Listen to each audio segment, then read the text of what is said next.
Il réside de pièces du dossier et de la cause et des débats à l'audience du tribunal que les faits peuvent être ainsi résumés. En date du 3 août 2017, le tribunal militaire de Ganzo de Moneditu aurait condamné Lapé Mouteboa Ngandou Wamukala à 20 ans de servitude pénale principale pour viol sur mineur.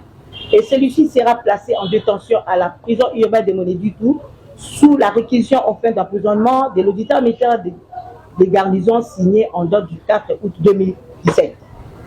Arrivé à la prison, il sera mis dans la cellule appelée communément Zaïli, cellule à laquelle il y avait la présence de toute personne, de toute catégorie.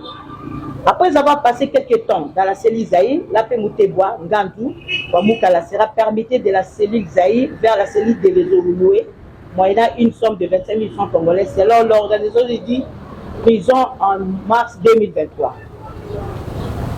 2 mois après son transfert de la cellule de Zédolué, le directeur de la prison urbaine de Moneditu, en l'occurrence, M. Moupong Mouit, va l'extraire de la cellule évoluée pour le conduire au dispensaire de la dite prison au motif qu'il n'était pas en bonne santé.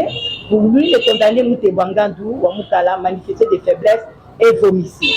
Cependant, arrivé au dispensaire avec le directeur, l'infirmière étant absente, le directeur Moupong va rester devant le dispensaire avec Lapé Mouteboa Ngandou à l'attente de la dite dame, de la dame Chiamba Bouboya Evodi, infirmière du dit centre de santé.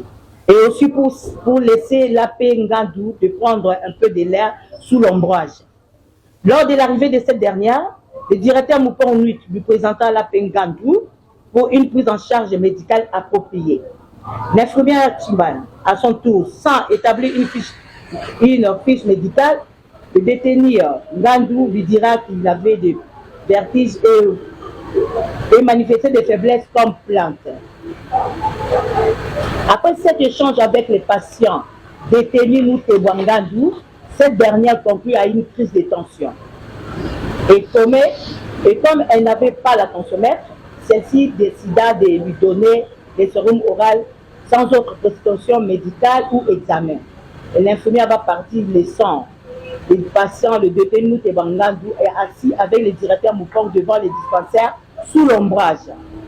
Après un moment, le directeur de la prison, le M. Moupong Mouit, va se déplacer en laissant le détenu Mouteboa Ngandou seul sous l'ombrage sans garde pour sa sécurité.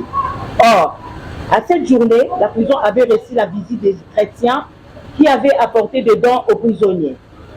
Étant donné que la prison urbaine de Moneditu n'étant pas bien clôturée, le détenu Mouteboa profita de cette foule, va se camoufler dans cette masse et réussit à quitter la prison avec facilité, échappant au contrôle des policiers commis de garde. À son retour au dispensaire, le sieur Moupong Mouit Gilles César remarquera l'absence du détenu Mouteboa Ngandou au lieu où il était assis, commença à le chercher partout, celui-ci était introuvable. Après la disparition du détenu précité, le directeur de la prison urbaine de Moneditu a gardé un silence total et s'est réservé de faire un rapport à son hiérarchie. Le 14 avril 2023, une réquisition d'informations établie par le ministère public requiert au directeur de la prison urbaine de Moneditu afin de transmettre à toute affaire cessante le dossier physique pénitentiaire de l'évadé Lapé Mouteboa Ngandou, faire rapport dans un bref délai. Et un dossier judiciaire sera ouvert à charge du prévenu du sieur Mouit Moupong Gilles César. Après instruction, en date du 17 août 2023, l'auditeur militaire précité décide par la décision de renvoi de traduire le sieur Moupong Mouit César devant le tribunal des séances où il comparait pour infraction d'élévation. Tels sont les faits de la cause. Analyse des faits dans leur matérialité. Le ministère public accuse le prévenu Moupong Mouit Gilles César d'avoir occasionné l'évasion du détenu Mouteboa Ngandou Wamukala. Il fonde son accusation des déclarations faites par les prévenus dans la présente dans la présente cause et les renseignements fournis par les sieurs Maweja Constantin et Titi Kazembe Dieudonné, qui tous deux affirment que c'est le prévenu Moupong Mouit Gilles César qui avait essayé le détenu précité pour l'amener au dispensaire et le laisser sans garde, voir code 25 en l'impôt. Pour lui, l'acte perpétré par le prévenu précité est constitué de l'infraction de l'évasion. Dans ses moyens de défense, le prévenu plaide coupable, mais soutient que cette évasion a été occasionnée à cause de non-clôture de la dite prison. À ce sujet, le tribunal fait remarquer que l'évasion de cette date a démontré que le prévenu était l'auteur matériel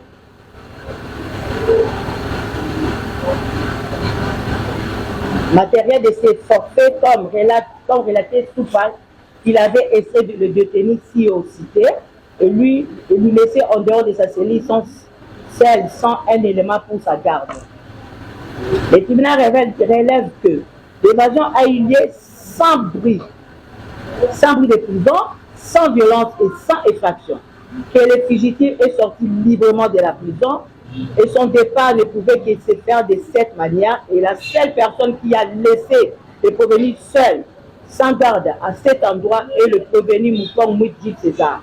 Ainsi, le tribunal ne pourra te dire que c'est le prévenu précité qui est responsable de ces faits et doit engager sa responsabilité.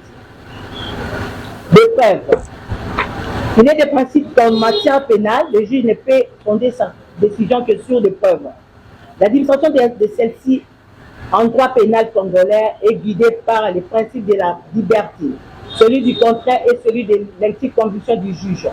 La liberté de la preuve signifie que toutes les preuves peuvent être apportées devant le juge qui ne peut a priori les rejeter. Il revient à celui-ci de les apprécier souverainement et de les décider s'il les estime utiles à la manifestation de la vérité. Ribens, Opicide, page 153. Quant au principe des contradictoires, il exige que tous les éléments de preuve soient soumis au débat contradictoire de manière à permettre à toutes les parties de les discuter. Le tribunal des séances s'est dit compétent personnellement à l'égard du prévenu précité. Quant à la compétence matérielle, l'article 88 du Code judiciaire militaire dispose: les tribunaux militaires des garnisons connaissent les infractions punissables de la peine de mort à celles punissables d'une peine supérieure à 1 an commises par des personnes déterminées à l'article 122 alinéa 11 premier des alinéa 1er. En l'espèce, la prévention d'évasion simple des détenus prévue par l'article 176 et 177 du Code pénal militaire mise à charge du prévenu et réprimée d'une peine allant de 6 mois à 20 ans de service pénal principal. Enfin, pour toutes ces raisons, le tribunal des séances se déclare compétent à l'égard du prévenu préqualifié.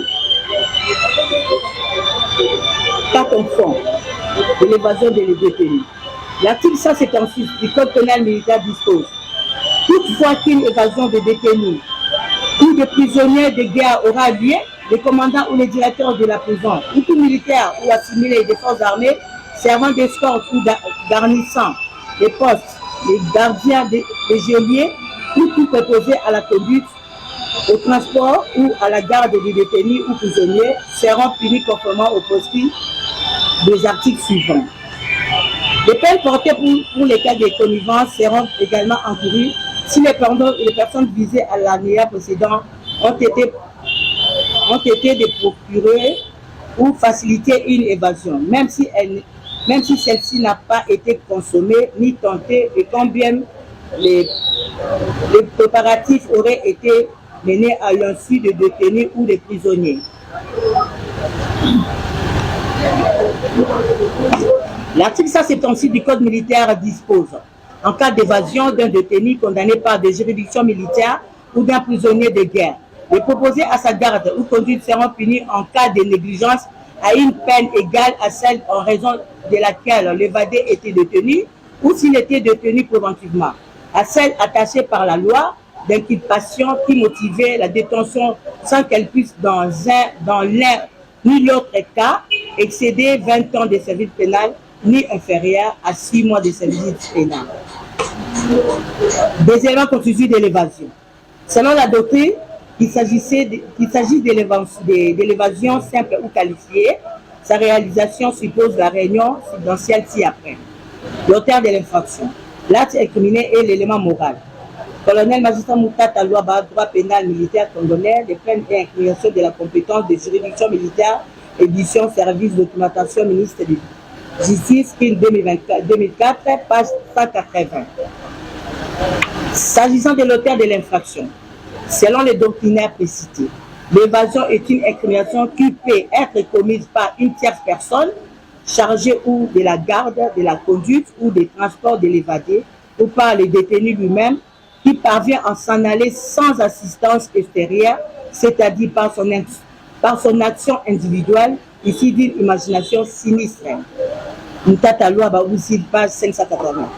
À l'occurrence, le premier Moupong César est une tierce personne, directeur de la dite prison, chargé à cette date de la garde de cette détenue.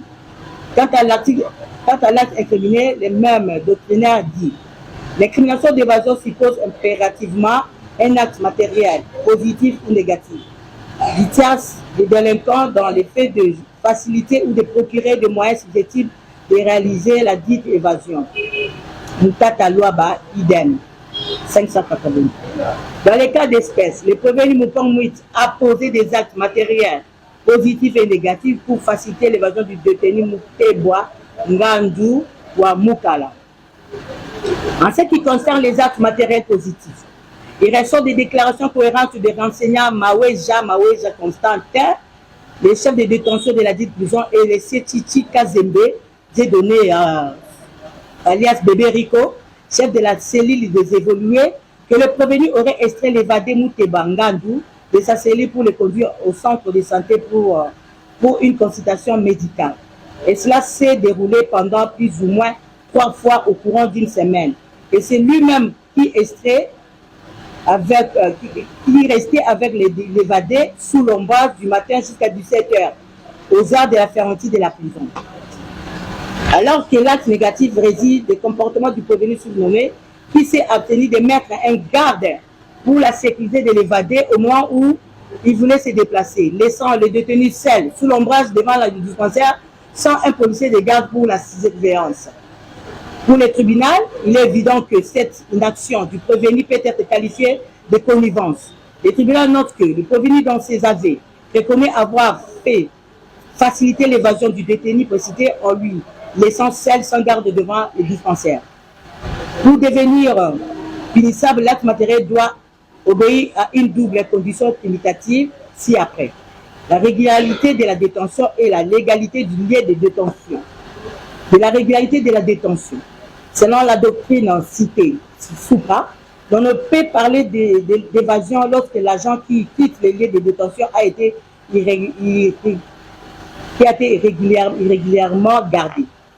Du reste, il est des jurisprudences de la Cour suprême de justice que doit être cassée sans renvoi la décision d'une juridiction ayant condamné pour évasion sans avoir préalablement vérifié la régularité de sa détention. Mutata Loaba 582. Dans les cas sous examen, il est indiscutable que l'évadé était régulièrement détenu dans la prison urbaine de Monédi, tout comme la prouve la pièce de détention qui existe au dossier, à savoir la réquisition en fin d'emprisonnement condamnée par le tribunal militaire du Monédi tout en date du 4 août 2017. Le tribunal remarque, après vérification de la régularité de la détention, l'évadé en cavale était régulièrement détenu. De la légalité du lieu de détention. Selon M. Cheveux et Ilé, cité par le doctrinaire Mutata Loaba, il ne peut y avoir d'infraction donnant lieu à la répression lorsque l'individu qui s'est évadé n'était pas légalement dans les endroits destinés à cette fin. En droit congolais, il s'agit de tous les amigos ou cachots sous le contrôle du parquet civil ou militaire, de toutes autres maisons de détention instituées par les lois et les règlements en vigueur. À l'occurrence, la prison urbaine de Monédi-Tour est un lieu de détention légale qui est sous contrôle du parquet civil et militaire du ressort. Élément moral. Selon la même doctrine citée supra, quelle que soit la forme de l'évasion, c'est-à-dire simple ou qualifiée, l'élément moral est impérativement requis pour qu'elle soit punissable. Dans l'hypothèse d'une évasion simple ou sa perpétration par négligence, la connivence du préposé dénote une intention criminelle affirmée. Pour le tribunal, il est patent que le prévenu Moupong César avait posé des actes munis et réfléchis en cette date en laissant seul le prévenu sans garde en dehors de sa cellule de son propre initiative. Les stratagèmes mis en place par le prévenu de déclarer le prévenu malade prouvent à suffisance qu'il avait préparé son projet criminel. Ainsi se trouvent réunis tous les éléments constitutifs de l'évasion simple de détenu et le tribunal dira cette infraction suffisamment établie à charge du prévenu précité. S'assoit publiquement et contradictoirement à l'égard du prévenu Mopong Gilles César, à la majorité de voix de ses membres, le ministère public entendu a fait résultat écrite. Dit la Constitution de la République démocratique du Congo du 18 février 2006, tel qu'est révisé à ce jour, spécialement en ses articles 149, 103 et 156. Dit la loi numéro 023/2002 du 18 novembre 2002, portant cause d'infirmité en ses articles pertinents. Dit la loi numéro 024 du 2002 du 18 novembre 2002 portant code pénal militaire en ses articles 176 et 177. À la question de savoir si le prévenu Mopong César est coupable de l'infraction d'évasion mise à sa charge, à la majorité de voix de ses membres, parce que secret, le tribunal a répondu oui. À la question de savoir s'il y a lieu d'accorder au prévenu précité des bénéfices et des circonstances atténuantes, des causes de justification objective, des causes absolutoires ou les soucis, le tribunal a répondu par non. À celle de savoir s'il y a lieu de lui appliquer une sanction pénale ou une peine complémentaire, le tribunal a répondu oui pour la sanction pénale. Mise en droit de l'action publique. Le tribunal a dit et établi en fait comme en droit la prévention d'évasion mise à charge du prévenu Mopong César, les déclare coupable, le condamne en conséquence à 15 ans de service pénal principal, 150 000 francs congolais de frais d'instance, 3 mois de contrainte par corps, à défaut de paiement dans les délais de 8 jours francs, ordonne son arrestation immédiate. Ainsi jugé prononcé à l'audience publique du tribunal militaire de garnison de Monédique, le ce mercredi 3 janvier 2024, à laquelle siège le major magistrat Bokala Mopong Peña, président, le commissaire de police Emmanuel Mukendi, juge assesseur, le commissaire de police Bouzangou Lupanda, juge assesseur, le commissaire de Moulandi Kabongo, juge assesseur, le commissaire principal Ngandou François Xavier, juge assesseur, avec le concours du colonel magistrat Bora Ouzima, auditeur de garnison, et la participation comme ça du sous-lieutenant Luamba Katal Bénédicte, greffier du siège, à Mopé Repos.